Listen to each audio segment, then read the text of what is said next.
Good night, good night, good night. Welcome to Fatherhood Think Tank, the 90 minutes of thought provoking time for fathers to get together to talk about topics that relate to fathers, relate to our families, relate to our children, relate to our community, and actually hearing from the mouth of fathers of how to operate in this world as a father.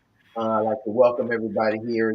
Remember again, like, share, subscribe to the Fatherhood Think Tank. It is a place that is welcoming to all who's watching.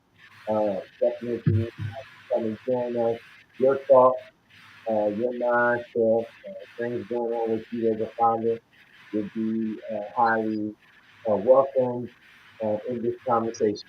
Tonight we have we try to take a lot of our topics and run them in reference to things going on present day, and we talk about nitty gritty things that affect fathers. But today we've had a week or so of this being in the social media, or being in even not even in just in social media, in mass media, about the affair of the CEO and a coworker.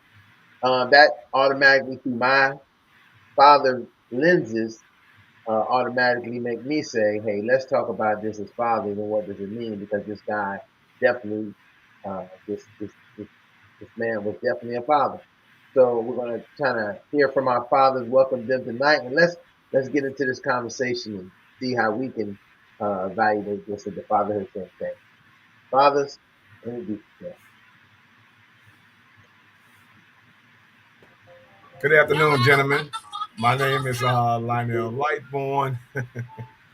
I'm the father. I'm a father of to a tribe of 7 young adults, 3 young women, 4 young men, one granddaughter, one grandson. And it's always a pleasure to be here.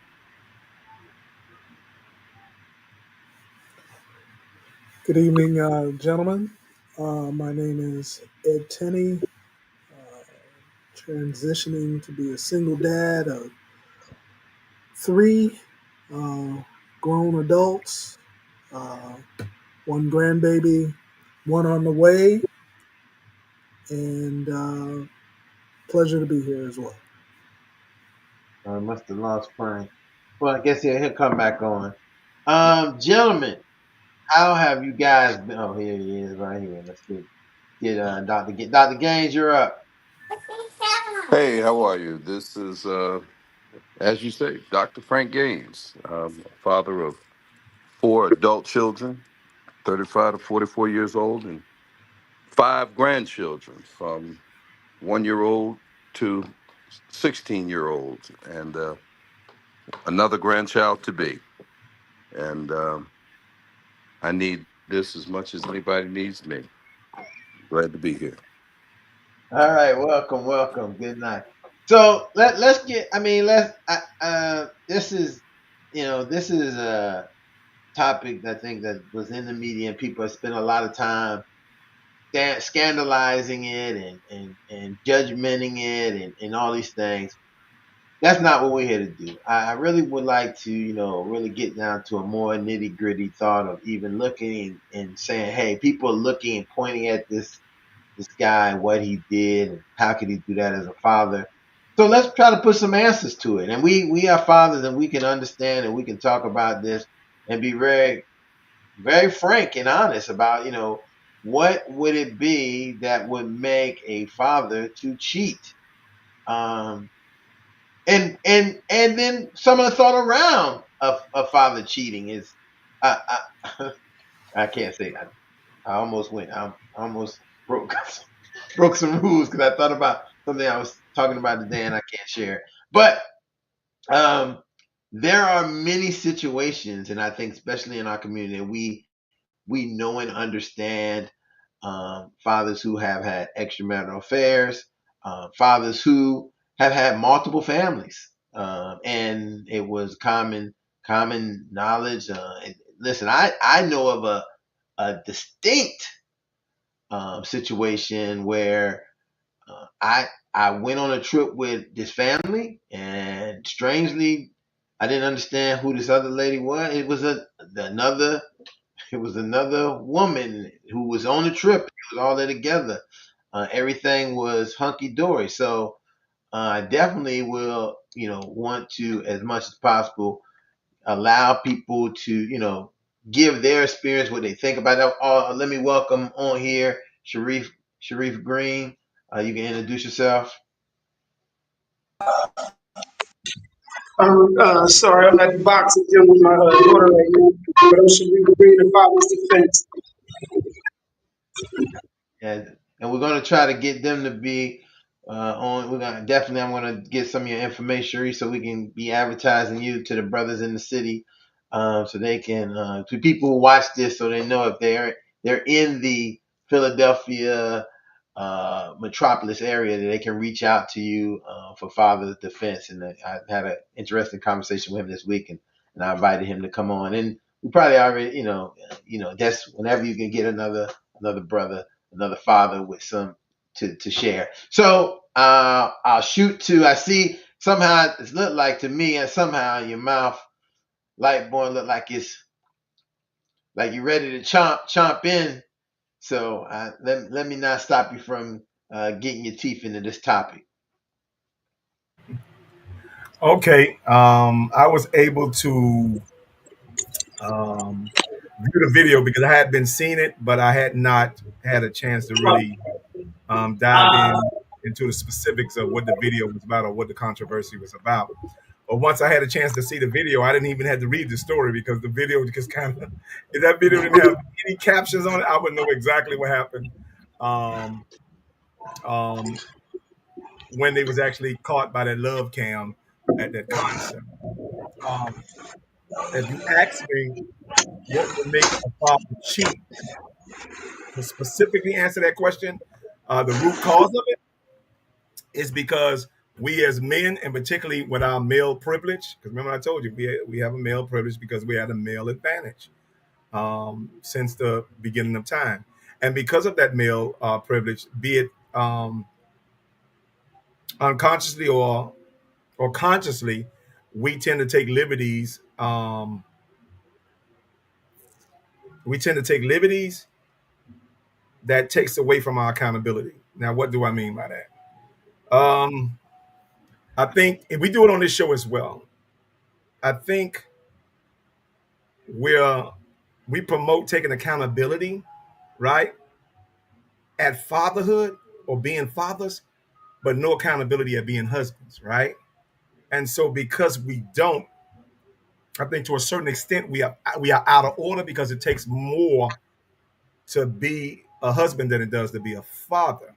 And so I think oftentimes we disregard the importance of being a husband and opt for the consolation prize of being a father.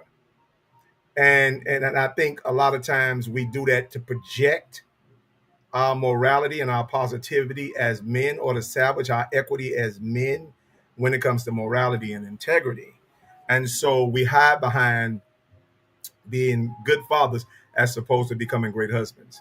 And so a lot of times we don't have any, and it's very rare because you always say they have, and Ron, you're big on this, and I think you're right about it. You say they have all kind of programs for women, but no programs for fathers. All kind of programs for mothers, no programs for fathers. But the same can be said when it comes to all the programs and all the advocacy for fathers, but no real advocacy and accountability when it comes to being husbands. And so I think we take a lot of liberties, but no accountability of the order for the order in our households, and then in the order in our households translate into the order of our communities and in our society and our country as a whole. And so that's what I believe when we talking from the root cause of it, and it's just my perspective on it. But I'm gonna stop right there, and I'm gonna let somebody else jump in. Well, I see Rohan. Rohan, you here? Introduce yourself, brother. Uh, Hey, we we haven't seen you in a while, my good brother. I thought maybe that may your homeboy caught up with you and tried to take you back to the island. right, yeah, right. I'm still here. I'm still here. I kind of got in late, so I want to see, I see the topic, and of course, like all topics are important, so I had to make every effort to get on. get on board. And your introduction, Rohan. I'm sorry, I should have said that first. Instead of trying to make jokes. Sure. Yeah. This is Rohan. Rohan right up right here with two daughters, uh, 19 and 17. I'm a father who is an advocate for all fathers, and that's the role that I play, and I'll try and do the best I can for every child that come my way.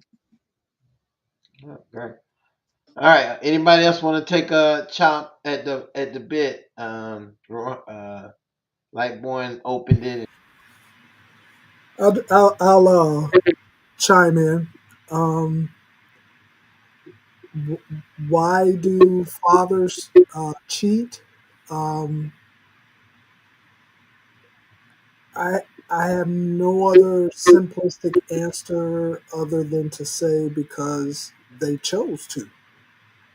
Um, everybody, every father, every male has that capacity to cheat. We have a nature that we war against every day, and we have the choice every day, given the circumstances, to be able to um, follow that nature, which would give us the opportunity to cheat, and or to follow another nature, which would give us an opportunity to um, be husbands, as Brother Lightborn was saying.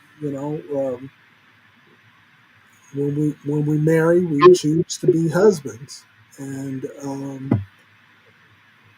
uh, listen, I love women. Um, I love women.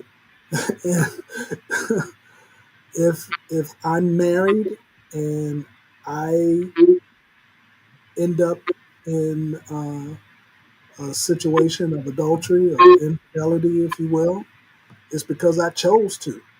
Uh, I, for no other reason, I made a choice to come against that institution of marriage, where you make a vow to be um, committed to one another, to that one person, and I guess maybe a secondary answer to that. Some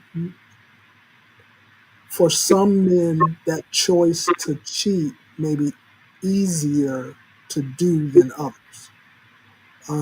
This was a CEO. Um, he is a man of power, a man of means, probably uh, aggressive in nature, to be able to get where he, is in such a large company. Um, and women are attracted to power. Also, women are subjected to the abuse of power. Even though they were all hugged up in the video, that doesn't necessarily mean that she wasn't groomed to be in that position. Um, but bottom line, he chose to do it, and he got caught. And even though in the video they broke apart, he was embarrassed. Um, we can assume that they were having an affair, but what if he said, "Hey, I never had relations with this woman. But just I just took her to a concert. that We were concert, just hugged up." and the song was good, and we fell into the yeah. Yeah, Good point. Hey, that's a this is what I this is it's funny you say that, and because this is like been arguing a little bit over the week is that we as a society love to take a snapshot of something and then make it whatever story we would like it to be. Now since he did write a letter and all Oh, this. I didn't read that.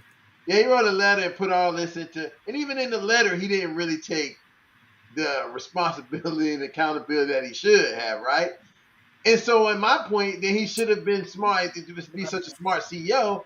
He could have just said that, hey, like a lot of majority of those guys do when they get caught in something. Oh, we was at it was the company outing. The song was good. We got caught up into because they did. The reality they did. All you seen them doing was I've been to many company functions at the end of our school year. We had a company thing, and staff are dancing with each other and having a good time, and staff are and we know that these people are not in a relationship with each other. But if you go into that party, you'll be like, oh my God, what is Miss So and So and Mister So and So got going on, and it may not be, but it's the society we live in today. And so bam, automatically um he immediately becomes as I like to always say, he is a villain. He becomes the villain because and as you said, she might be a victim of his power. He's the villain of his family, of his children, because he stepped down on the family. Um, and I feel but I also have this other part of this that comes into play is that that's the progression of relationships sometimes. And I hate to say that we will always stay kind of steadfast on this idea that hey, that's not the correct way. We don't really few people do it the correct way. Honey, I don't think this is working out between us anymore. I think that we need to start working to devolve our relationship, and then we need to start looking for new people who want to be. That's not that happens about 0.1% of the time. The majority of the percent of the time, it works in the opposite. Someone has already started these kind of batty eyes, you know, quaint coffee get-togethers, late night working, all this. Then they are, and it's a lot of times they're not being transparent about it until they're forced to the point that someone has to be transparent. And even sometimes I've seen situations where one person was transparent because they got caught, and the other person never said anything to their partner. It took the other person's partner to come knock on the door and say, "Hey, I just wanted to let you know that your wife or your husband is with my wife and husband, and I just wanted you to know because that's upsetting me." Those kind of things. And again, I have to so strongly agree with Lightborn about this. It comes back to that idea of before you are a father, before fatherhood, in the correct stages, the steps, there is husbandhood, right? Before fatherhood, there should be husbandhood. Childhood, boyhood, manhood, husbandhood, fatherhood. It works in that progression. We know that's not how it works in our society, and it's okay. But we should be always striving to work in that, and I think in that progression, because when we do, we might not end up in this type of situation, and that's kind of situation that we've seen. And it takes a lot. I can only imagine that's all I can continue to think about is the embarrassment that this family, not just his family, but her husband, her kids, her in-laws. This is not like this is like listen. This was probably seen in China or in Israel on the TV screen. You know what I'm saying? On the way the world is global today, and thinking of people sitting there thinking, look at this. This represents us. It represents our family. It represents how we are. And that's a very hard piece. And I think as fathers, this is something we definitely have to think about, because what type of trauma may be coming to both of the sets of children because of this alleged affair. Because I don't know if it was an affair. I guess he said. Ron, the topic, fathers cheating. No, it's not fathers cheating. Okay, Why? why? Why Okay, would a why? father All cheat? right. You can turn in many different ways, but most times it boils down to a deficit. Most in our society, in most society, getting married is a societal expectations. Having a happy, healthy relationship is also an expectation, right? And everyone is going to aim for that goal. But in reality, it's not like that. In reality, you're going to have hurdles that you have to jump. Sometimes you jump over the first two and you don't make the last eight. The reality, people people are human beings. Human beings need some affection, some communication, and some better communicate. Yeah, let me say that better communication and so forth. But let's go deep. We know as fathers who are stressed, a father carries have to take responsibility of a child. There are many scenarios here at play. Meaning, as we mature and as we go through our journey, our bodies change, our minds change, our wants change. And keep in mind, there is menopause and there's menopause. Or correct me if I'm wrong, andropause. No one talks about these things. No one talks about the health inside of a relationship. And many times, even when I go to the courthouse, you can see the health issues in the courthouse to the trained eye. So there are many things that comes with a marriage or a relationship. Is having that empathy, that understanding, that good communication, and the most important one, take away the power and control. So when we talk about why, many reasons why men are visual, women know this, and some women like a challenge, some men like a challenge. And will it stop? Is it learned behavior? However, the most important thing in all of this is the children. Remember, the children are the ones that both of you brought into the world, and it's a tough, it's a tough hill to climb. But always protect the children. As we are saying in this group, we're gonna always protect the children, regardless if the child is 12, 20, 25, 45. That is the main goal there. Protect the children. But Rohan, let me ask you this question to speak back to Lightborns. Is there a equal? What is that percentage of also protecting our wives? Because we're talking. Let's be very specific. In this situation, we're talking directly about married couples and cheating within married couples. Because I think that's the only kind of cheating that you could have. I don't think that there's any other. You can be in a relationship, boyfriend, girlfriend, cheating. That you didn't really make no real covenant to whoever you believe, or you didn't go and write papers and sign and incorporate all your stuff. So marriage is the bar, right? And so Right. I'm equating that because I don't know what show I was somewhere and I don't know who said this, but the person was saying, or maybe I was watching something and saying there can't be no premarital sex unless you was engaged. So prior to, I think I was on the radio show this week with Frenchie did. Frenchie quoted that only way you could be having premarital sex is if you was engaged. All everybody else is free will to do whatever they want, and this is how we end up with these children out of wedlock and Mhm. things like that. But going back to the bar is marriage, All right. and Okay. I think that there is, I'm curious of what is the protection of the person that you committed to be, because again I'm okay, because here this is unique because I know that the CEO is getting the brunt of this, right? He's getting the brunt because he's the man and we Right. always take Mhm. the brunt, but they both were cheating. They both made if this was cheating, they both made a conscious decision to be in this relationship. Cause it ain't like she a single. She was some single. See I know we like to say, oh well, she was vulnerable, but a part of being in relationship is also being vulnerable with your partner. And so she had a husband who was a father as well, who at this point was being taken advantage of. And I know that there's some people out there who say, well, he probably was just as bad as the other guy. That's why she had to run to the arms of the CEO. And see, now it becomes this thing where kind of like we run from one thing to the other. And I want to be very clear that in relationships, I think that both people have some kind of responsibility and accountability. Husbands have responsibility to their wife, and wives have responsibility to their husbands.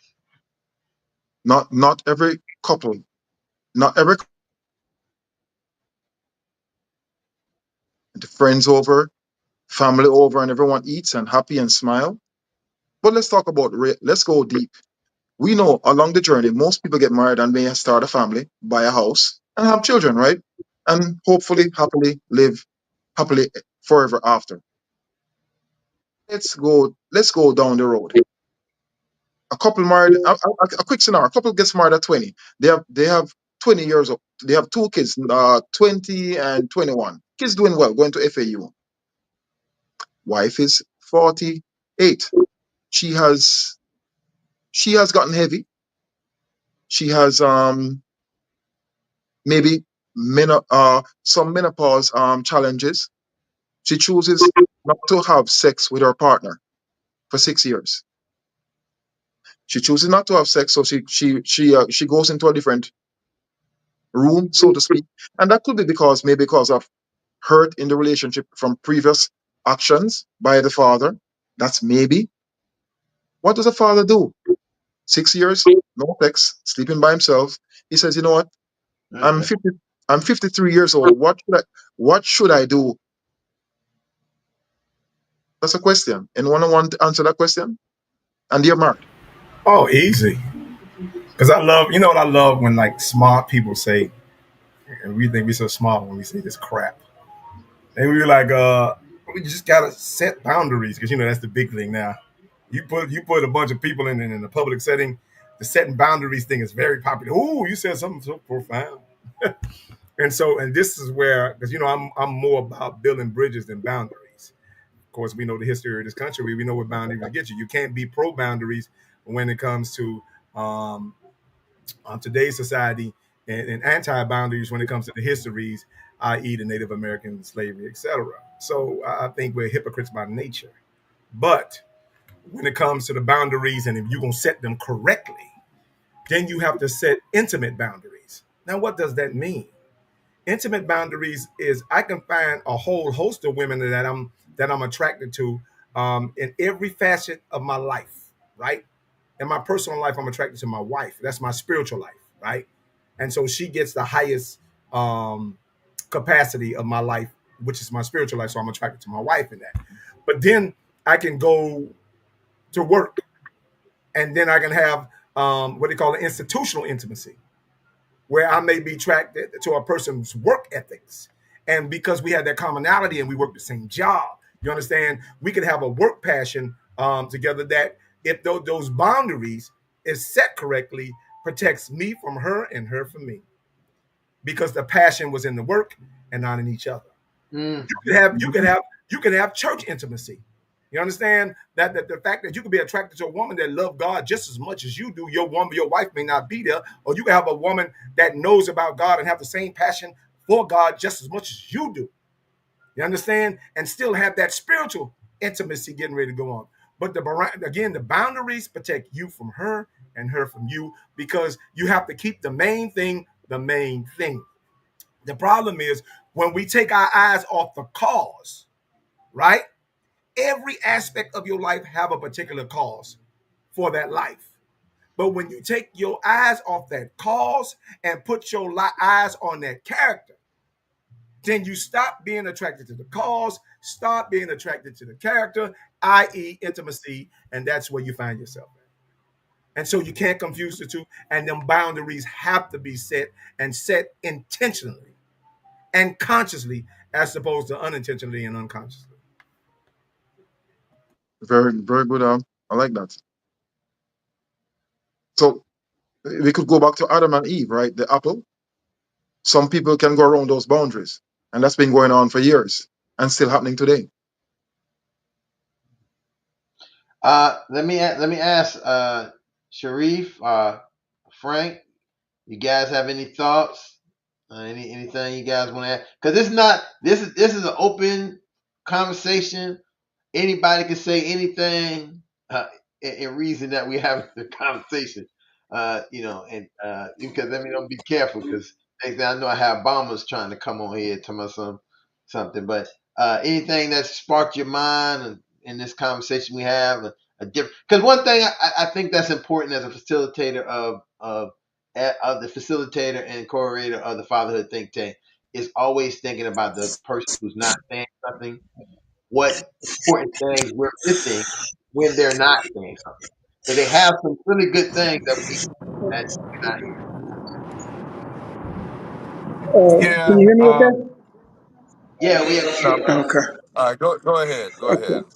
Yeah. So I think it's Brother Rohan. I agree with a lot with him saying as far as like mentee because of their experience in some type of deficit, and also like the social expectation of getting married, and like fathers and men getting married when they really don't want to, or when it's really not, it's really not what they want to do, so they enter it already messed up. But one of the main things, just being married myself, with kids, and I find that like say me and my wife, we drove up to Montreal this week, and I'm in the car, I'm feeling perfect. If she says, "Babe, I'm a little hot," I automatically, without thinking, roll the windows up, put the AC on. It's I'm like, "Babe, like where you want to eat tonight? I might want a steak. I don't care that I want a steak. If she wants shrimp, then we going to the seafood restaurant." And I think that we put ourselves second in church there so many times, and it becomes so so automatic that you start like you got like you feel like you're unappreciated, and then you got some female in another area of your life that make you feel a piece of appreciation or make you feel wanted. Like the brother said, like you go 6 years without sex, and then you got this other woman over here throwing it at you. You know what I mean? Like, and I think we go through years of that too, and that's one of the big things that can lead to us cheating. And there's levels to it. That CEO, that was something different. At any time you take the risk of being out with somebody at a club, then that was different. Him and his wife is already gone. You know what I mean? Like it's different if you go somewhere and you pick up something for $100 and and you drop her back off or something. But him, that was a full blown. If it was allegedly, hypothetically, whatever, he was already gone to be like hugged up with a woman at a concert in front of millions of people. So that's what I got to say about it. Yeah.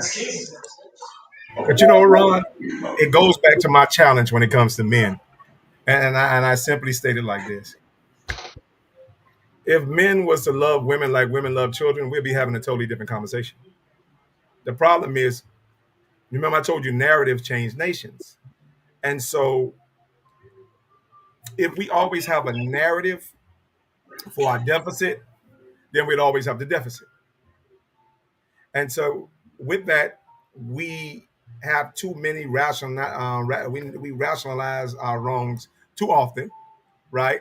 I think it was an older lady. I heard a guy say his grandmother used to always say, "There's no wrong way to do a right thing," and I think we take advantage of the statistics that when it comes to companionship, and particularly in our culture, but all culture, I think the availability after 30, which is why you see women psychologically and scientifically have this thing called a biological clock.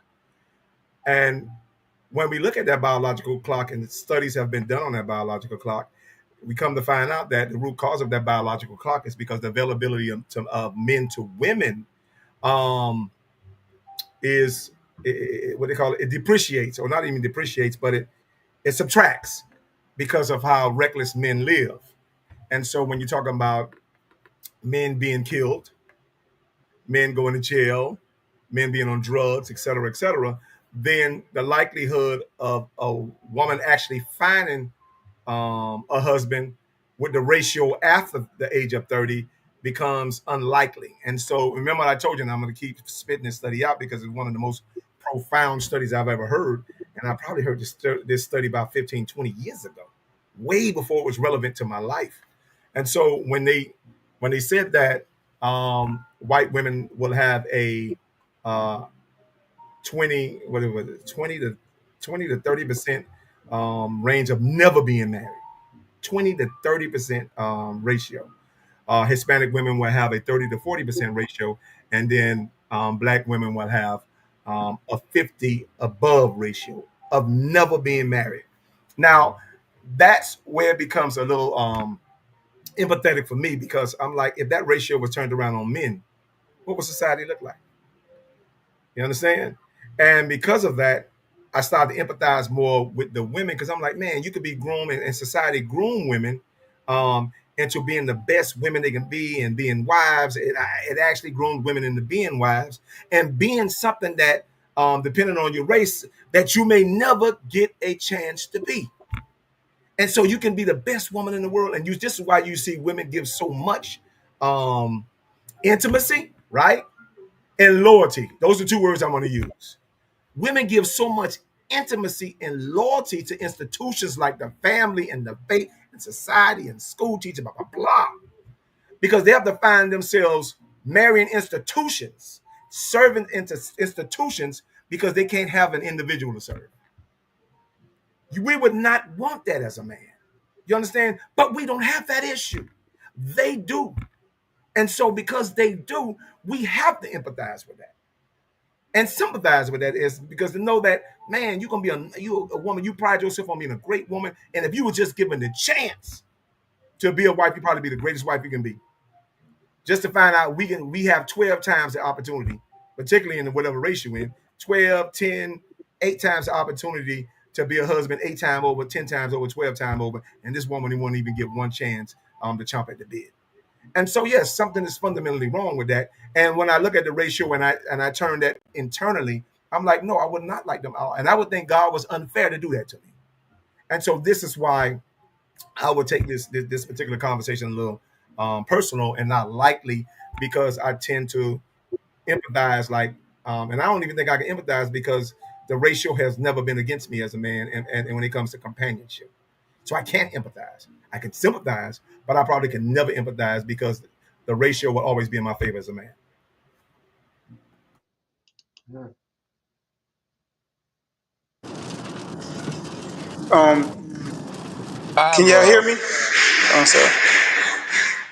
Just real quick, like the marriage these days is much more um is much more beneficial to a woman than it is a man, and I'm talking about on like a financial, physical type of level. You know what I mean? So like that allure to get married to a man, for a man, may be diminished a little bit. Like, but like a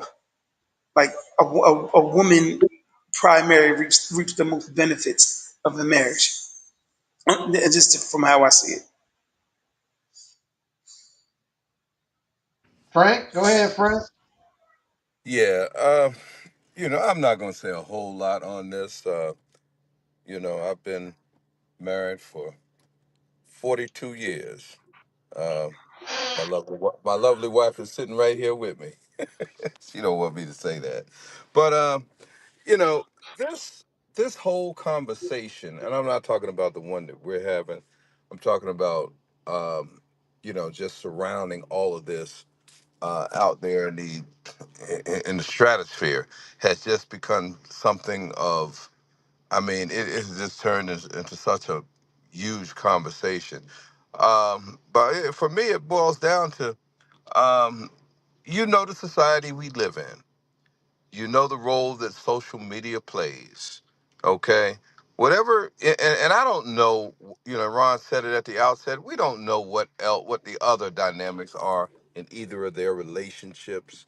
Him with his wife, her with her husband. Um, all we know is that moment that we saw on that camera. But at the end of the day, I don't care what the dynamics were. Knowing the social media age we live in, you're at a game with probably 50,000 people. It was stupid. You don't you don't put your the optics on that, the chance that your family could see that. I'm not condoning what they were doing, but my goodness, you're going to go out in public amongst 50,000 people and engage in that kind of behavior? Man, no, that doesn't make sense. And then, now he's paying a dear price for it because what I understand, he has been dismissed from his job, his whole life. His whole life has changed. Um, if you're in a relationship, I know relationships go through cycles and people go through things, but at the end of the day, when you make mistakes, you got to honor your commitment. You got to honor your vows, man. And you have commitment, first and foremost, as a husband and a father, and as a father and a husband. I'm not going to put one before the other, or but I will say this: that you're going to be, the expectation is that your direct relationship is going to be longer with your wife than it will be with the children, because children are going to leave the house. So, the mistakes you make with your, in your relationship with your kids, um, they're not looked at through the same lens as mistakes you make with your wife, because that was for life. I know both of them are for life, but let's make sure we understand what we're doing. So when you're out there and you're making these choices, okay, in this society, whether it's, you got that, whether social media, uh, whether you're aware of social media, it's going to elevate to the level of this guy's did. At the end of the day, that would be stupid, man. And this was stupid. It just makes no sense. I'm not going to try and justify what he's doing. I don't condone it. You reap what you sow. It's that simple for me.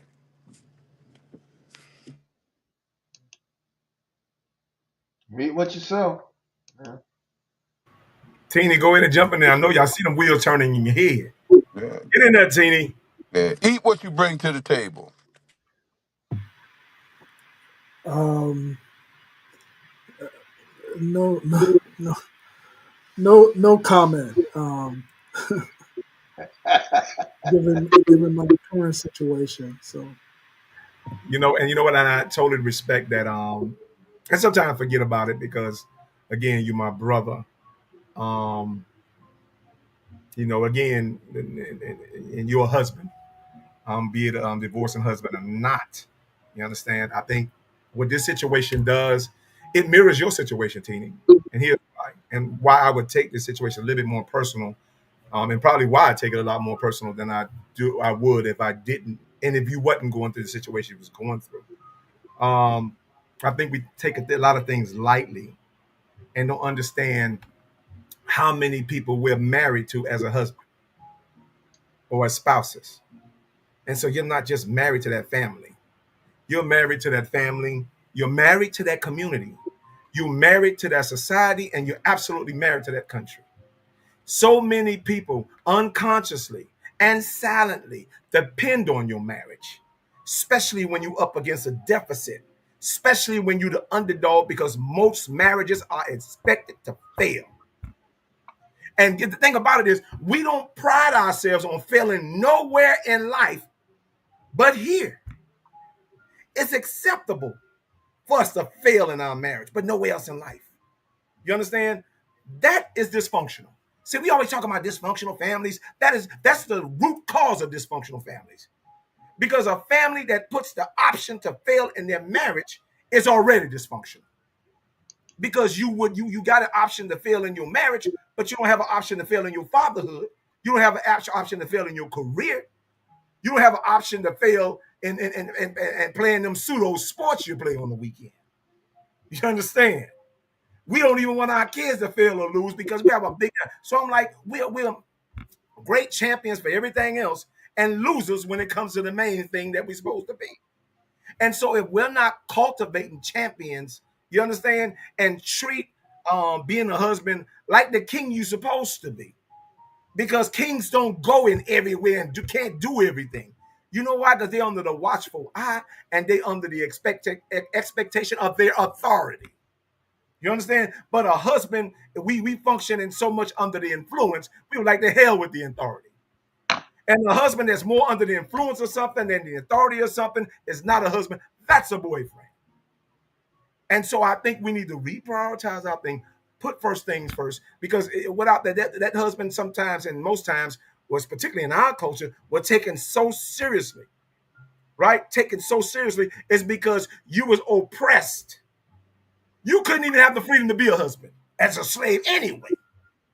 But you wore that thing so well that made you kings and took us from slavery to a free society. That's what the power of being a husband would do. We got options with these pseudo freedoms that we have, and felt like, you know what? I think it's more important to be an influential man than a man of authority. And because of that, we succumb to every influence that come our way. No self-control. And I'm saying that because I'm preaching for me. I can't talk about nobody else. I can't judge this man because at some point in my life, I was this man. And sometimes by way of imagination, I am that man. You understand? But the fact of the matter is, by the grace of God himself first, you understand? It's the thing that even if God couldn't keep me away from women, God keep the women away from me. But you should seek something that works for you and keep your family together. But oftentimes we seek nothing. And if all we do is seek things that play in life, you understand, we will play with life. And that's often that's often the narrative of a man's life, to play. And like one, as I listened to you just speak there, and I was uh, just running through the what we're talking about, is I thought so much about making sure to clarify. I like to always clarify, because I think sometimes, um, not to say that people watching people may not understand, but I like to be very clear sometimes, because I think people will grab something and wrap it and say, you talking about me, but really I can't be talking about you. If I can't be saying, you know you look like a monkey eating a banana if you never ate a banana, right? So I'm not talking directly to you. So there's a large group of fathers out here who never been married, right? They have landed in fatherhood, skipping the step of husbandhood, right? Sometimes not even making it into manhood. Sometimes they went straight from boyhood to fatherhood, right? And so I don't want people maybe to get like, oh man, you trying to put so much pressure. It's not. It's not. It's understanding we're talking directly to, because again, if you're not married, that's pretty obvious that you might not can cheat. It's not.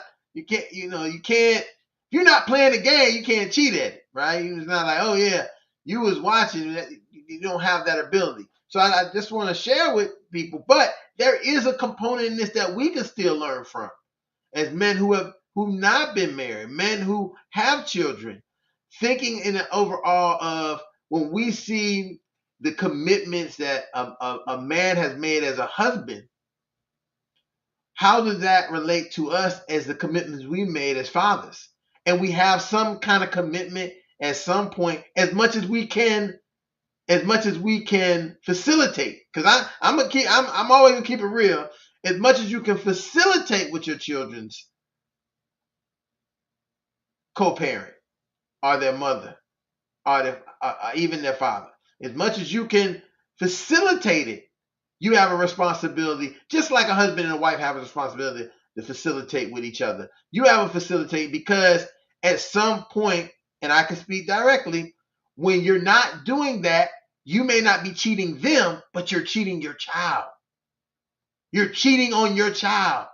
And so one thing you don't want to end up being is a person who feels like, if you even recognize it, because it's very easy for us to feel comfortable to say, well, they won't let me do this. I can't get to do this. I can't do that.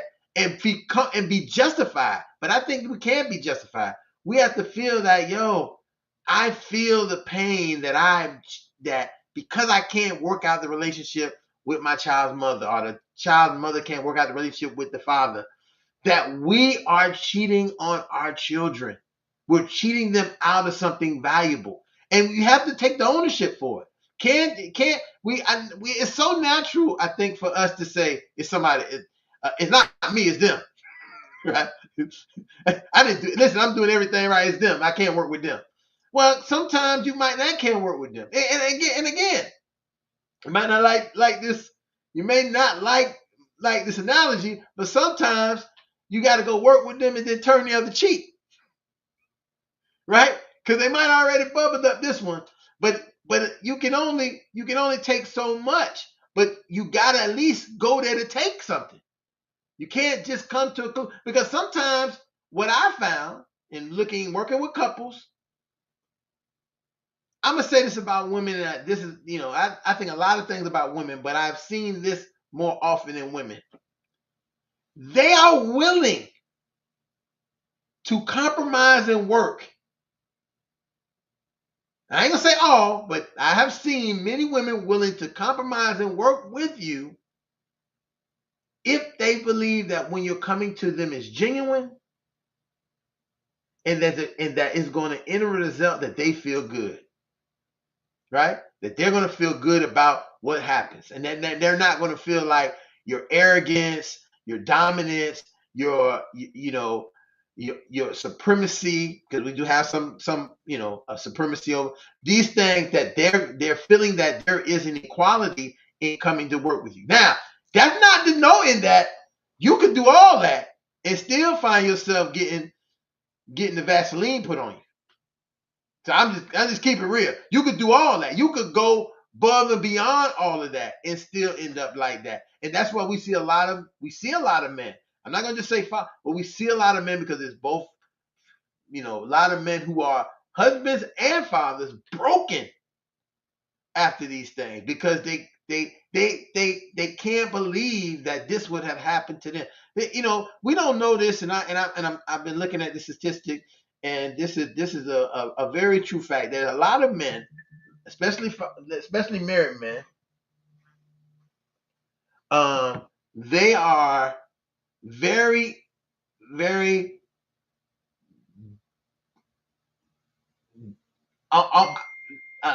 here go the chat. They are very disconnected, and they become almost depressed when the idea of the relationship that they figured that they was going to have does not work. And in that, they do not understand why it can't work and why it's not working. And there could be many reasons, and I've always equated that to two things. Women, to me, have very hard hearts. And what I mean by that, their hearts are on their shoulder, on their sleeve. They have it. It's been knocked down, so it's got hardened. It's because they're giving it out. They're giving it a lot. It's there. It's there. Here it is. Here it is. And the people dropping it, fumbling it, messing it up. But I find out when men are in that same disposition and they give their heart, right? They ain't been giving it. So when they pull it out, it is super fragile. And when that gets fumbled or dropped, it's critical for a lot of men. And I'm not just counting these playboys. Playboys do playboy thing. I'm talking about men who get involved, who are genuine, coming to this at some point, and it doesn't work out. And we're not talking about it doesn't work out in the sense of somebody cheating or somebody. I'm saying it doesn't work out in that this may not be what your path is. But it doesn't matter, because a lot of men, once they go inside and pull it out and put it to the elements, it's very fragile. And if it drops, if you drop it, and a lot of, and I'm gonna say that I'm being a little biased here, but a lot of men, when I see they have that fragile, a lot of times, sometimes the women they deal with taking it, stomp on it, stomp on it. So he done, he finished, and they're not really doing it because of him. And this is why I'm saying, brothers out there, if you care about your brothers, if you care about other men, be careful what you do to women. Because she only stumping this guy's heart because she feel like men have been stumping hers for years. So she had the opportunity to stump one, she about to stump it out. So just be, we got to think about it. We got to put it in context. And I'm not, and you know, I don't feel that that's right at all. But we got to be smarter. We're the men, right? We take on. We the men. We know best. We want to lead, but we also mean we got to think and we got to know better. Because how can we lead our children when we still talking about, oh, but mama did this? The kids don't want to hear mama did this. They want to hear you say, as dad, this is what happened and this is what's going to happen. Go ahead, Rohan. And If Ron you don't mentioned your mic, you Ron. need to mic your mic. Oh, say again. Okay, Go We ahead. can hear you. Go ahead. can you hear me now? Yes. Yeah. All right. I see DV on the rise, and what Ron, just to add to what Ron mentioned. Ron mentioned versus a female who is her heart on her shoulder, and the male, it's a done deal. Because I see in DV many times women are taken out, so to speak, and you wonder what brought a male to take a female out and kill himself, which is very common these days. And Ron, you're right. Men, once you mess with your heart, it's like a done deal, and they will go to the ultimate to not feel that pain. If you guys get where I'm going with that, you know, we hope that men don't do that. We hope they come on the fatherhood think tank and talk it out, because we're here for you to save your kids and to save you. So that's something we should. Ron, I'm glad you put it out there. But a quick one. I want to talk about the seasoned generation, and I'm going to talk about the seasoned generation because we in our society they call them old. I like to use the word seasoned. I think it's just more appropriate. But you mentioned, why do men cheat? There was an article where a male went to dinner with his wife and his girlfriend, right? And you're like, okay, that's a lucky guy. But here's what really happened. The wife has Alzheimer's. The wife has Alzheimer's, right? So here he is with his wife in front of him and his girlfriend beside him. So some would say he's cheating, right? Why is this guy has his wife who has dementia, Alzheimer's, and his girlfriend on the side who does not have Alzheimer's? Would that be considered cheating?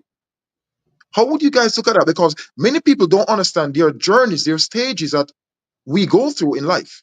And yes, we talk about the cheating, most times are tied to sex, finances, but nobody talks about the day when your brain is not working, when your best friend is not working. What happens then when you're with your girlfriend and your wife is in front of you with dementia? And by the way, she's living in the house because he's not leaving his wife. He's committed to his wife. He wants the best for his wife, but he needs companionship. He needs that intellectual touch, so to speak. What's your guys' take on that? I don't think that's cheating. I think that's exploiting. And here's why. Why I'm like, why would you? And again, why would you do something to a person that's not in their right mind that you wouldn't do to them when they are in their right mind, right? So that's what makes it exploiting. You take advantage. I said, and then only that, then you put a show or whatever kind of narrative crap to put it out there so you can get some likes and some whatever the case may be, because something like that would not be normally publicized. You understand? When it comes to the average person. So that automatically tell me that you did this. So not only you exploiting her in the relationship, now you exploiting her, you understand, and just for the social media likes and stuff like that, just to build yourself the story to make it seem like that crazy crap that you're doing. And then sometimes you try to take crazy and turn yourself into a celebrity. And it's too many people risking crazy to become celebrity. But then we all know how that end up. And so I'm not mad at anybody. Let me be very clear. I'm not mad at anybody. I mean nobody who reaped what they sowed. So yes, I'm not mad when you get to the best years of your life and that life treats you like crap. Lionel's not gonna cry with you. Lionel always know that day was gonna come. You should have known that day was going to come. Even God don't intervene with reaping and sowing. There's no grace for reaping and sowing. There's grace to try to change it so you don't reap too much of what you sow. But if you reap enough of it, you understand, or you sowed enough of it, you're going to reap enough of it. God is not against reaping and sowing. So don't be around here crying and telling me about one side, the good side of your story, you understand, and not telling me the bad side, which actually responsible for the good side of why you got done bad. You understand? And so oftentimes you're right, Ron. Women do be wear their hearts on their shoulder, and because they're used to sacrificing their hearts the way they do, they survive. Men, when they sacrifice their heart, they can do two things. They can shed tears or blood. Take your pick. There's no gray area. That's right. And so and that's when I told you about that privilege. That's a very dangerous privilege we got because it turns on us, right? After years of living wrong, when we decide we want to do the wrong person right. You know you shouldn't have been with that woman that's 20 years of the same age of your daughter. I mean, there's all kind of flags, and even your friends will tell you, indirectly or indirectly, man, like, you know what, I think such and such was a good girl for you. I'm not sure why you didn't choose her. You like, nah. I want Keisha. Your name Rufus. What the hell you doing with a Keisha? You understand? But Rufus think that being married to a Keisha is a good fit. And when because Keisha got to still live her life. And I remember being, a young man. I remember being in young circles with girls who was living off of old men. And when they get to a young circle, they used to refer to their love of their life as old men. You understand? But they knew what they were there for. And so here it is, this old man think he's in love with this young girl. I'm like, no, that young girl needs the opportunity and has the right to grow up to appreciate a man when she gets that age.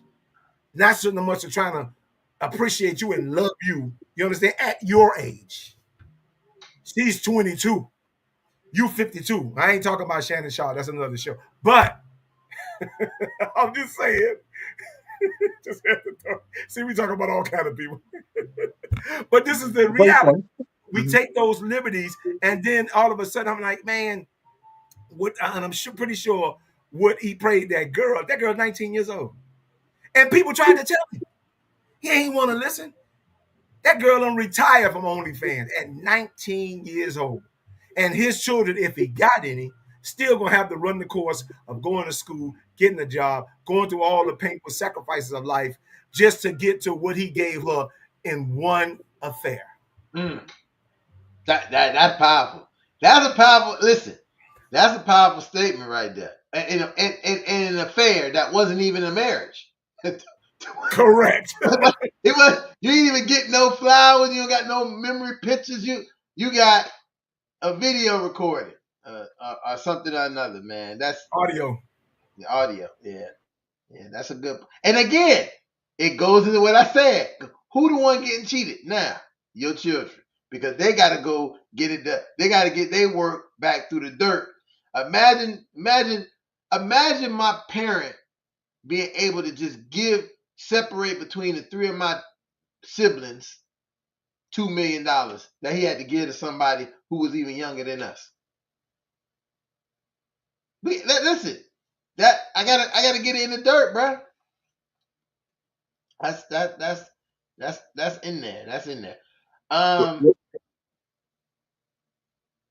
Ron, I always say people are emotional, unpredictable, and uncontrollable. Let's remember those three words. man.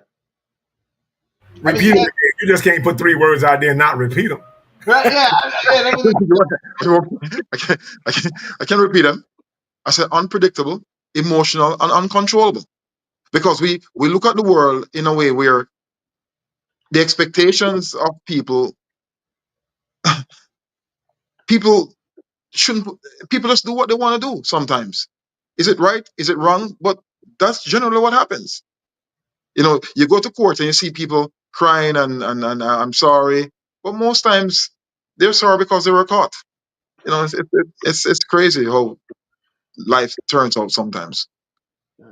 So let me go to this part because I wanted to, since we do have Sharif here and since he's a guest here, I definitely want to spend a little time. I got this stuff together, highlight what his business, what he does. I think that's an important, so we can have enough time to actually um, hear from him, and also so. Sharif, I'm gonna put up some of your information and let you kind of.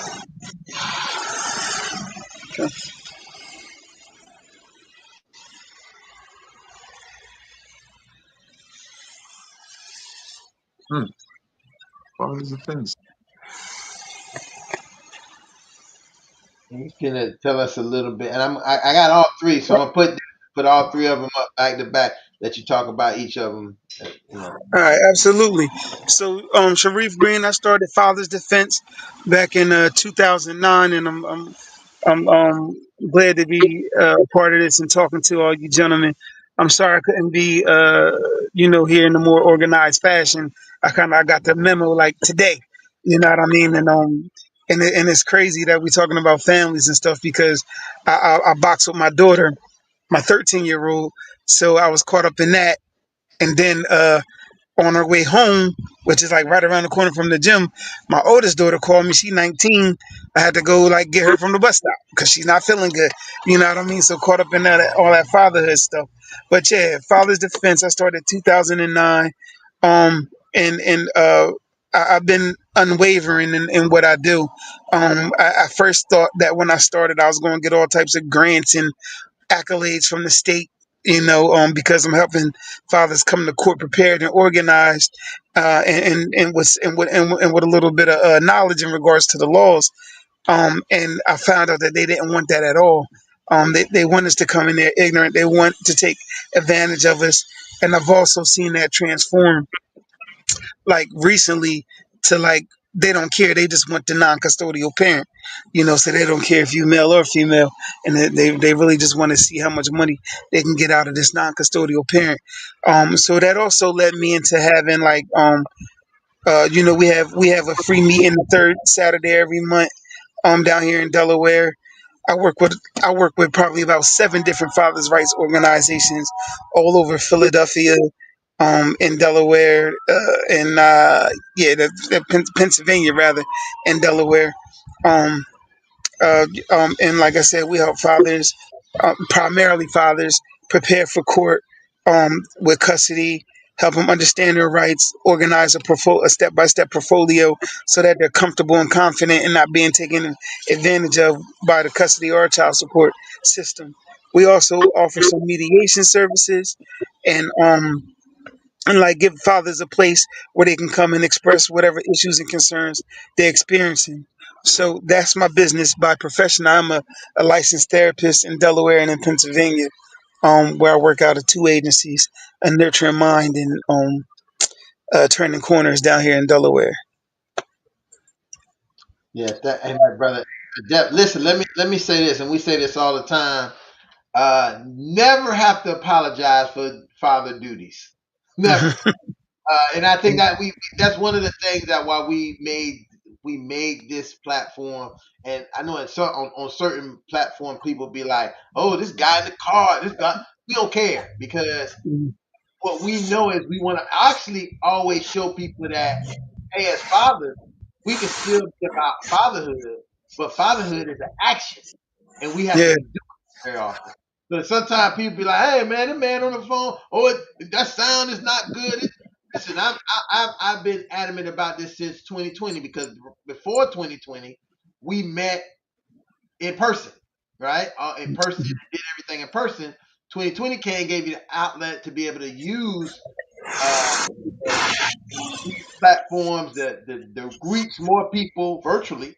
And guess mhm, what? It made it more convenient for fathers. Like a father, the idea of getting a father to come to a meeting weekly, right, is almost impossible, right? yeah, But if they can put their car to put they and a lot of times they just want to they want to they can put it on, they can listen. If they have something they really want to say, they can hit the button, say, "Hey, whatever, I want to say this." And it's one of those places where it's an open floor, open voices for you to say what you need. But I know that the work that you're doing um, is much needed. Me and Rohan, um, right. back in the day, we Oh, yeah. was we we looked like two what is jailhouse lawyers. We used to be Mm-hmm. running around the Mm-hmm. courthouse trying to convince people not to blow their top in court, or how they should come dressed, and how they Yeah. should Mm-hmm. think Mm-hmm. about their demeanor. Like a dude come to Yeah. court, I'm gonna come to court in a t-shirt and some jeans, and because I have right on my side, and you have to say, brother, it don't matter what you got on your side. You could be standing there with the Pope and Jesus. The court gonna because they make their decision on what they feel meant. And I Right. mean, and I think me and Rohan, we dealt with this before. Mm-hmm. Mm-hmm. We had a brother a father one time. He was only going to court for the mom. The mom was found using substances. He went to support the mom, and he ended up being TP'd. Mhm. You Remember. know, it's a termination of parental rights on him because of his Yeah. behavior in the court. Right. Because Mhm. because like I said with you, Sherry, the first thing that she had a lawyer, she had a public defender. The first thing that the lawyer did was he ain't had no lawyer, but he there supporting. He was getting upset. He was yelling. He had a bad temper. That lawyer immediately switched the whole thing to say she like this and taking drugs because she in an abusive relationship with this guy. You see how Mm-hmm. this guy acts in the courtroom, Your Honor? She shouldn't lose her children.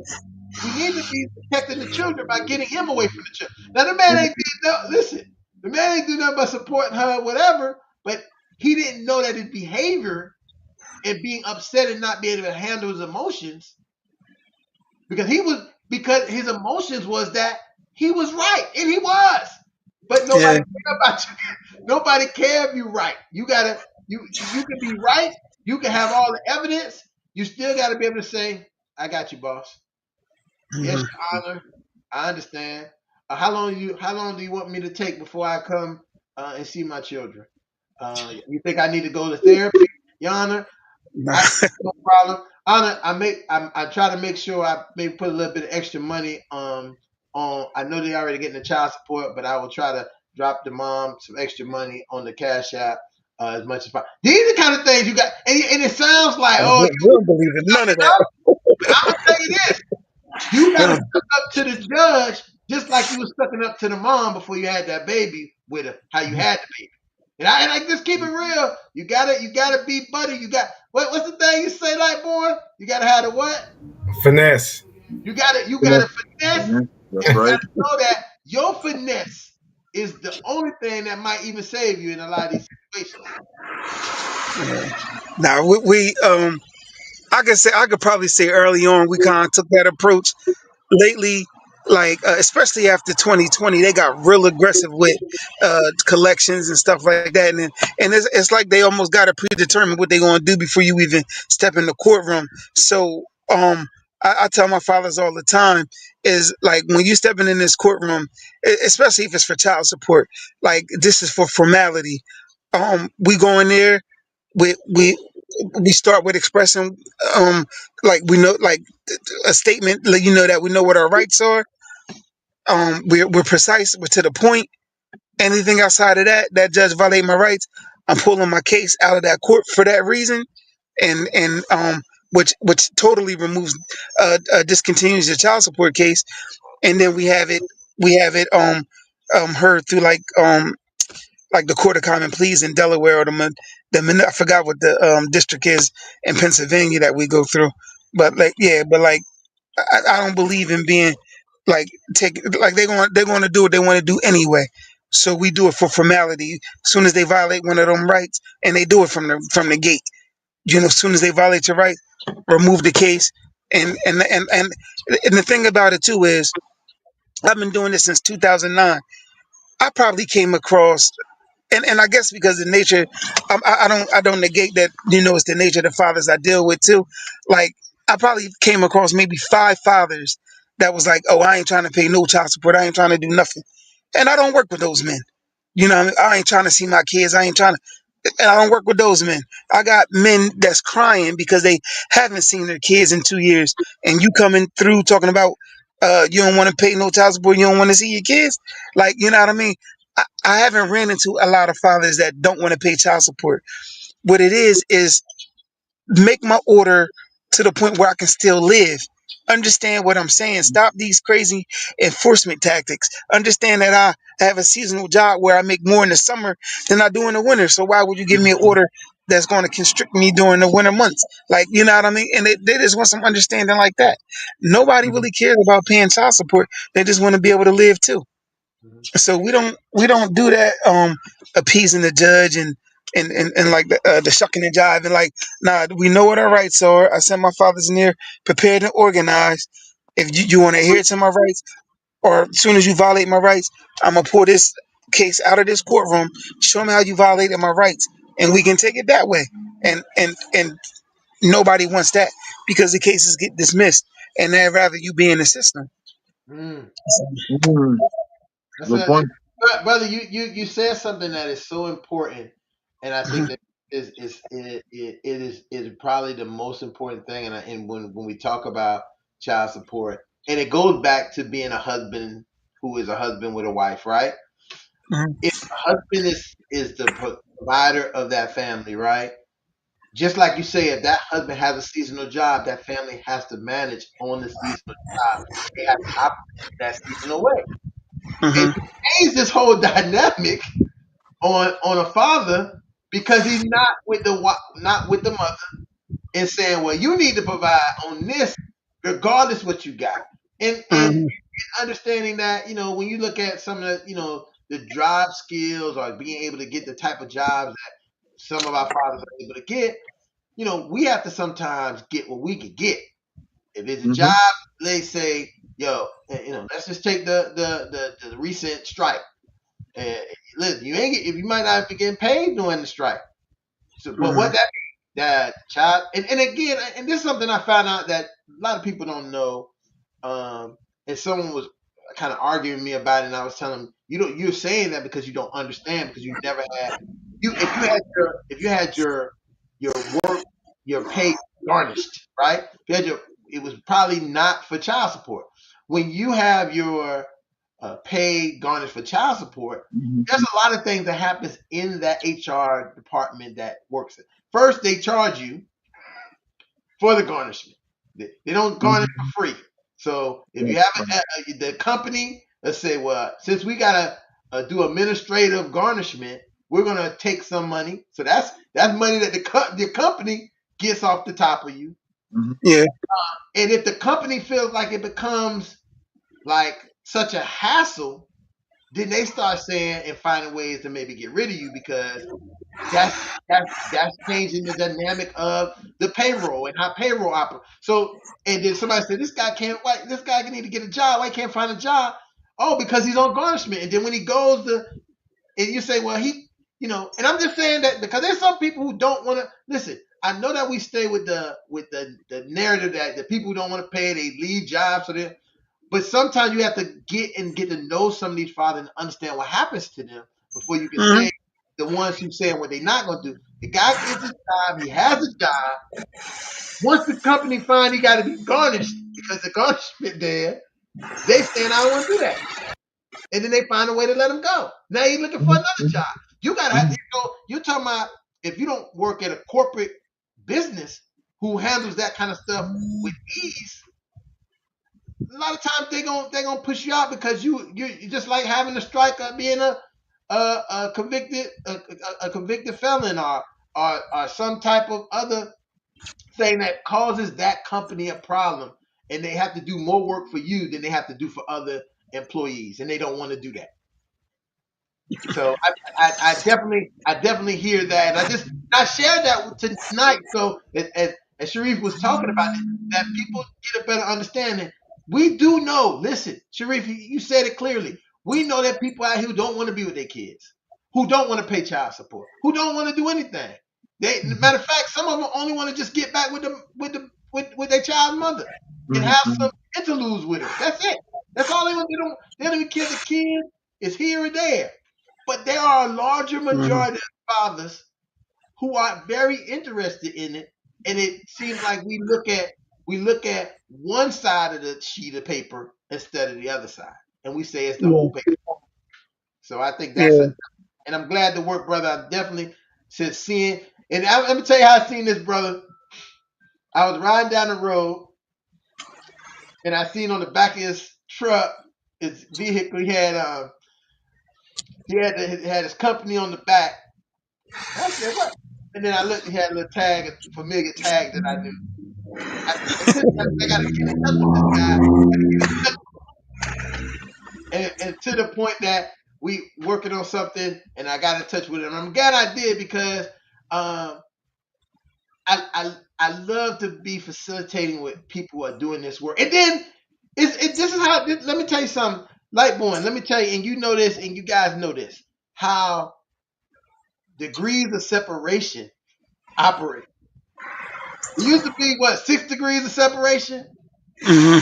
It's this it's one.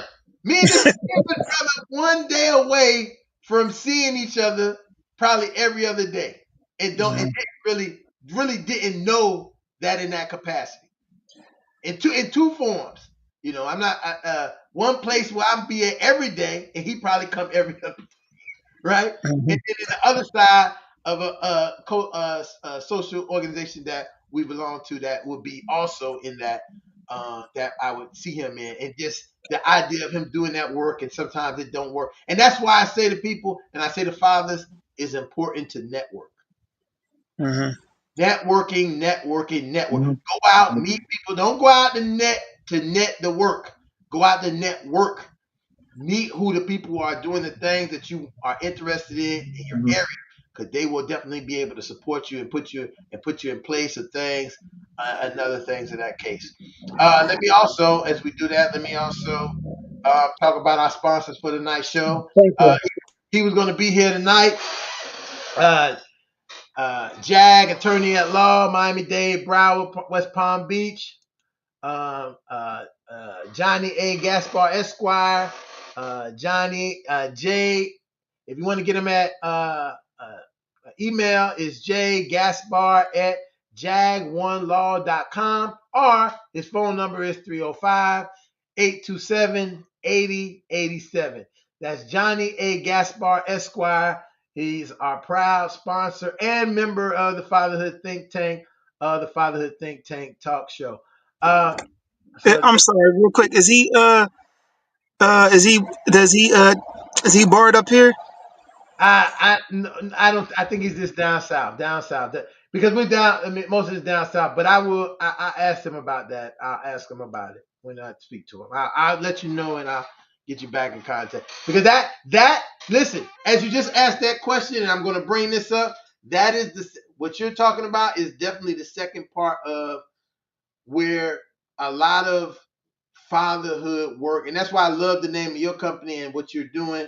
Father Defense is the second part, because as even Johnny and I have talked about it, the idea of having attorneys working with these fathers really can get some things done in a way, because a lot of times the fathers we arrogant, we some arrogant jokers. We say I go in, I don't need no lawyer, I'm about to pay, and it's true. But here's the reality: the money that you would pay, like you coming in telling me I owe money on child support, I owed it, because sometimes the money you owe on child support you didn't know you paid your regular child support. This money that somebody said you owe when you had already was paying already, and they said, well, did they do something?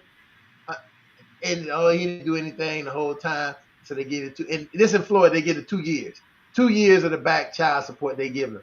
So a young man, a young teenage guy who might have been trying to be a dad, trying to do this. Him and the mom break up. She go down to child support. They say, hey, have you?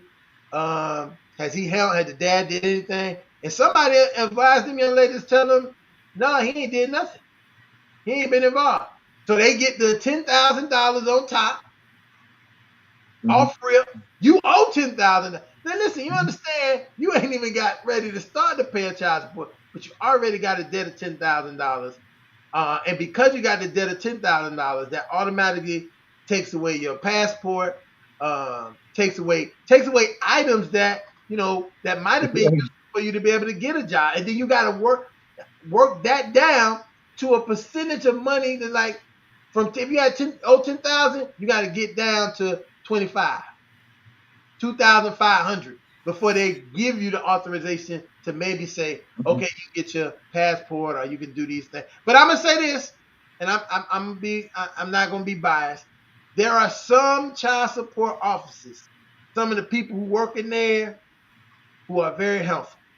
I'm gonna say that I've been to child support offices in different cities in Florida, and they have been mad. Mhm.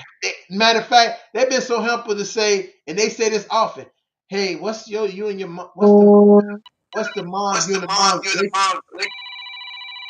and then saying hey what's you and the mom relationship. They then say oh what's you and the mom's relationship, and they say oh if you ask the mom if she would let that go because we not holding it. And then you could get all your stuff back and you stop getting because they see you paying.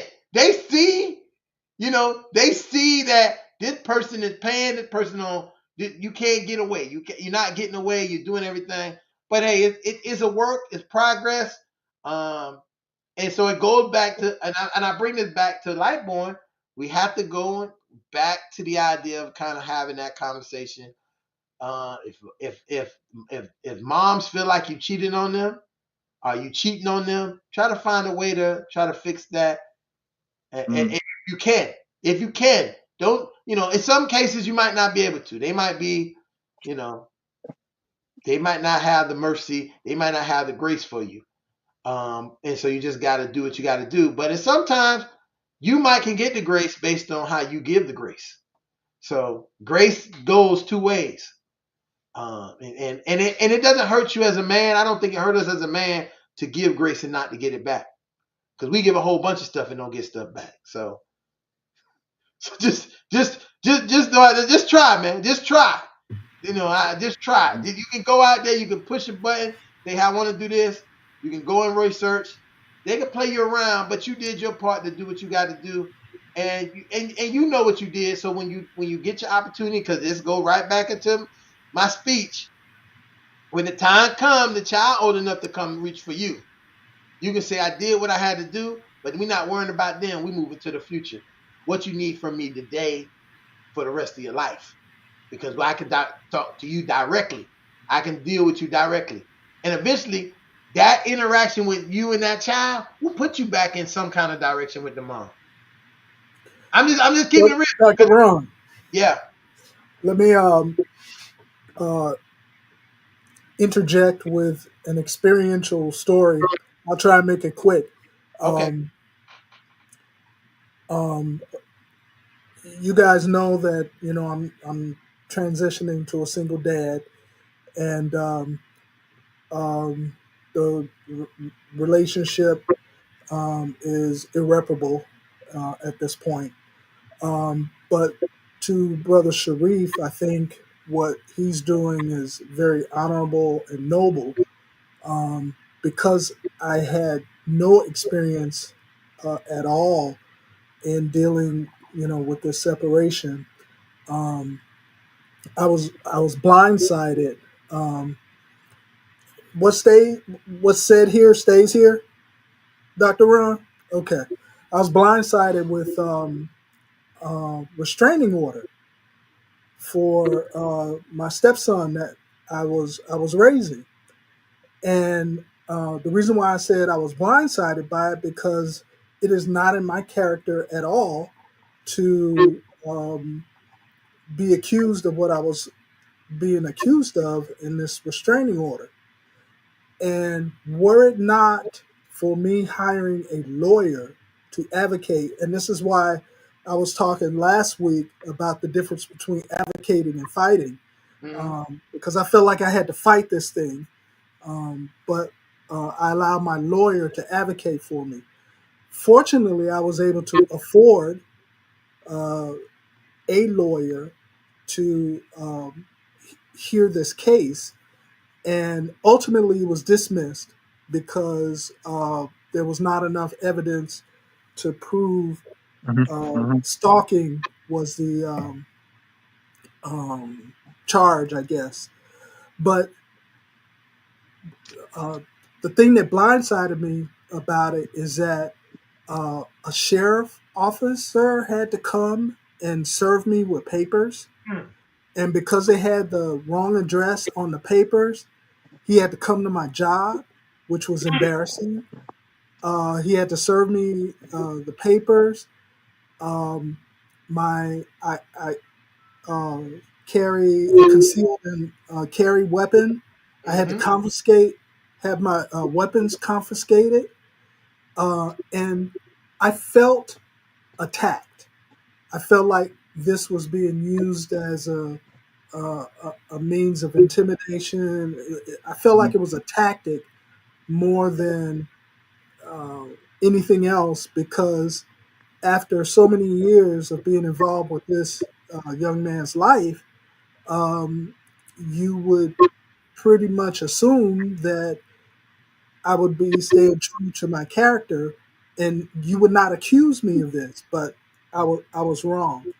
So um, I guess I say all that to say is that had I not been prepared with a lawyer to advocate for my defense of that petition, um, I know for sure if I'd have went there on my own that I would have botched something. There's that saying. Um, a person who tries to defend himself as a lawyer has a fool for a client. So, Brother Sharif, I encourage you to keep going with that because I'm sure there are a lot of gentlemen out there who do not have the wherewithal to be able to afford an attorney, and they need the proper etiquette, the proper counsel. And it was just a pleasure, I guess, in that situation to watch my lawyer advocate for me point by point. And ultimately, the judge dismissed the case because my lawyer rightly advocated for me. And but still, the fact that I had to go through that, Yeah. Yeah. uh, it was a blindsiding of me. And so there are individuals out there who will, I look at it as weaponize the court system to their advantage for whatever reason. And we as men have to be able to protect ourselves, whether guilty or not. We still need the ability to be able to defend ourselves. In this case, I was not guilty, and Brother Sharif, keep it going, keep it moving. Ed, my brother, all I can say is, and Rohan probably even know it, even in my, even right now, my emotions about this is, I have watched so many fathers have their whole life at some point like destroy. Listen, there's a brother live right here in Philadelphia, and I met him. And I'm still trying to find him to get him to come to the show. Like, let's just deal with this in a way. But it's somebody who advises the people, just like there's just like Sharif is here to help advise the fathers. There are people who are advising people to do this to us. Yeah. Hey, listen, people have said to More. me, the lawyer I had initially in Jacksonville said, "Man, you just go to the house and get your kid. You the dad." I say, "Bruh, if I wasn't working and doing this work, I would believe you because I trust you because you a lawyer. You my attorney, brother. I would go down there and guess you know where I would be right now? Yeah. Probably in jail. Listen, in jail because people advise you of stuff and don't it doesn't operate like that for you as it doesn't operate. It just doesn't. Once one listen. You want to see your kid. Ron, remember the case? And the guy brought the paperwork for visitation. Right. Mm-hmm. Listen, he gave the mom on a friendly manner. They thought everything. He thought everything was cool. They was good. He brought her visit. She brought. He brought her the visitation and the parenting plan to her. Mm-hmm. You know what he got in return to that? The restraining order. He didn't get. He got a restraining order. So then, hit the restraining order took precedence.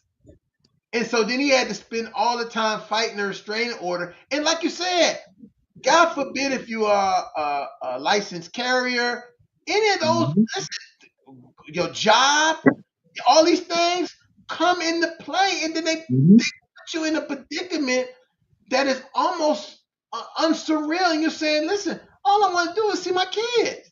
All I want to do is Mhm. get my fair. All I want to do is be fair. Now, I'm going to tell you, there's some guys out there who already mastered this, and they not fair.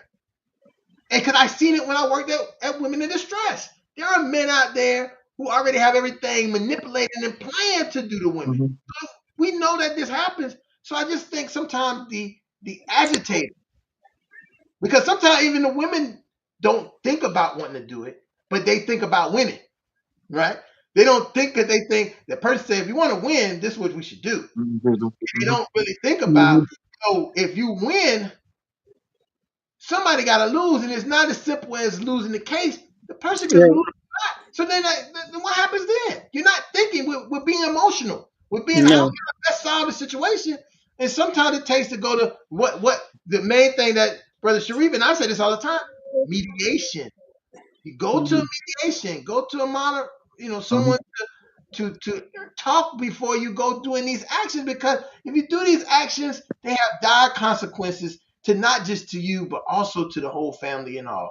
Because I know for sure, I know 100% for sure, I've seen it numerous times with numerous parents and their children. The children are affected by when parents do that as Mm-hmm. well, because all of a sudden you have cut somebody from somebody who was in somebody's life. Mhm. And if they didn't do anything to them, imagine someone telling you you can't be involved with somebody because I'm not involved with them and they never did anything wrong with you but give you love. That hurts. But you got to go with the parent that's the pole parent. Listen, hey man, my eyes getting watering. I got the and we got the we got to wrap it up. Uh, uh, again, Ed, man, thanks for putting that in perspective with that experiential, because I think that with Sharif being here talking about it, you describe it. I couldn't. Sometimes you can describe these things and tell them, and I always reference to Rohan because me and Rohan used to be working on the case together. It's like to get a legitimacy of what I'm saying is reality, but you put it in live time Mm-hmm. that people can see it's real and it happens, and it's not, you know, everything is not smoke and mirrors. This is just sometimes people want to win, and this is how the people tell them they can win. It's not, and again, it's not against them. I'm never saying, oh, this person bad, this person good. It's just that they thinking what they're doing is the best thing, but they really don't know what they're doing a lot of Right. times. Right. That's what it boils down to. They think they're doing the best thing, they don't know what they're doing. It's like, hey, I'm gonna go get a restraining order. Listen, you got to be careful who you go get a restraining order on, because some people who got nothing in the news don't care about no restraining order. And the second that they get a restraining order, guess what they doing? Then we looking at a fatality, because that's how they take. If somebody got something to lose, they thinking about losing. If you're dealing with somebody who don't got something to lose, they get something like that. They got to measure how that's going to work. Mm-hmm. Well, Mm-hmm. again, I want to thank Brother Sharif for joining us tonight. Definitely always Lightborn, Tenny, Rohan, and Doc Frank for joining us. Fathers, repeat after me. I am, I I am. am. I am, I I am. am. I am a man of honor. I I I am. am. am a man of honor. I am, I I am. am. I am, I I am. am. I am a man of courage. I I am am a a I am man man of of a courage. man of courage. courage. I am, I I am. am. I am, I I am. I am a man of respect. Father I the I King am Tank, a am. I man of say that respect. I am. I I am. I say that you are. You you are, You are I are. say that we are I say that we we we are are are. championship championship brothers. the world. With that being said, you see we got our arms up, holding our children on our arms and our families Uh, on our back. We want to thank you. Like, share, and subscribe to Fatherhood Think Tank. We'll see you here back next week. Another episode, 7 o'clock, Fatherhood Think Tank. Thank you, gentlemen, and good night. good night, everyone. Good night, everyone. Thanks for coming. Oh, Sharif, give me a call, bro. All right. I got to ask you something. Okay.